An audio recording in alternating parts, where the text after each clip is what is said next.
It's probably not a good idea to withdraw funds from a joint account prior to your divorce. This is a common question that I get. The problem is that judges may interpret you doing that as bad faith, so it has to be handled with questions and answers from me before we make the decision. My client Kathy was going through this very scenario, and my advice to her is that we needed to elicit more information about the situation before I could render an opinion as to the best way to deal with it. Over the next few minutes, I'll be giving you the advice that I would give any client related to this situation. My name is David Wildstein. I'm a New Jersey family lawyer, and I've devoted my entire career to fighting for the rights of my clients. Although it can be construed as bad faith to withdraw all the funds from a joint bank account, there are circumstances where it's justified. If you have exigent circumstances, an emergency, let's say, and I can't go to court in a timely manner, and I can't speak to an adversary to get funds delivered to you for the emergency, it may be necessary.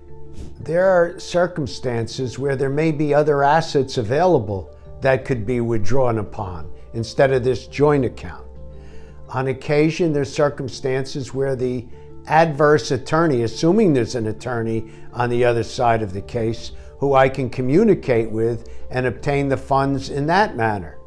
If it's not an emergency, I can go to court and get a court order for emergency funds or support if the case may be.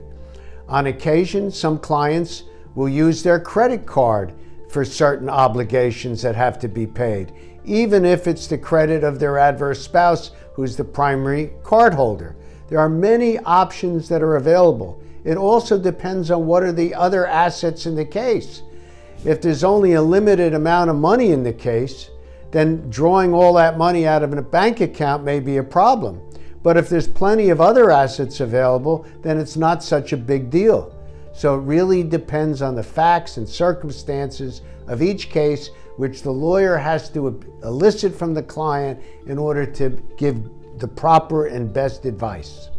These questions at times can be complex, and you need an attorney that's been there, done it, and has the experience of knowing how to address the question. Ultimately, the advice that's given is fact sensitive and depends on your life, your case, and your experiences. This is not cookie cutter in any way. It really requires analysis and time to elicit all the important facts. Divorce is tough, but I'm tougher.